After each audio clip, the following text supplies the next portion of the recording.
Thank you so much. It's great to be with you guys, at least virtually. I'm joining by phone today. I had a little bit of technical difficulty on Zoom, unfortunately. But my name is Michael DeMers. I have about 17 years in the state DOT space. I'm currently at a company called Thornton, serving state DOTs as well as federal U.S. DOT clients, such as Federal Highway, Federal Transit Authority.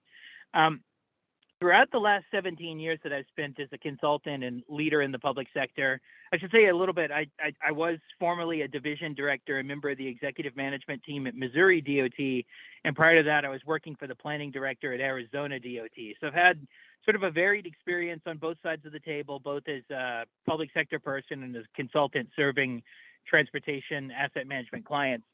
As you guys have all covered in your introductions, we've seen an increasing shift from in the capital program delivery space from an emphasis on building new things or modernizing and using, vehicle to infrastructure or vehicle to vehicle technologies, increasingly focused on taking care of what we have now. I think a lot of states are waking up. The 2020 census was sort of a shock to many people that don't really follow demographic and birth rate trend lines, that a lot of places that we currently didn't really think of as shrinking. And as a state DOT, our main revenue source is based on the gasoline tax, which is based on how many people there are driving cars, what the cars are as a mode share.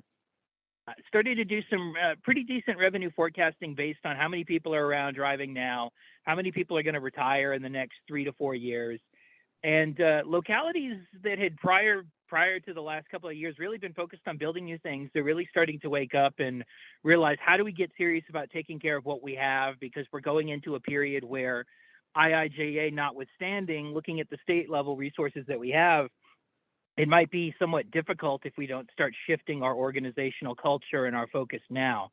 So what I work on at Thornton is providing state DOT and federal DOT clients, including local transit agencies or really any transportation agency, providing them with the data and analytics to really understand what's happening in their organization, what's happening with the condition and performance of their infrastructure, but also sometimes even just as importantly, what's happening organizationally that's really preventing them from sustaining an asset management culture and delivering on that asset management vision. Luckily, as it's been mentioned, MAP 21 required transit and state DOTs to have asset management plans. A lot of places look at that as almost like a check the box effort. We work with clients that really want to go beyond compliance and really integrate it into their culture and their processes. And that's kind of an overview of what I do and what Thornton does. And it's great to be with you guys today. Thank you.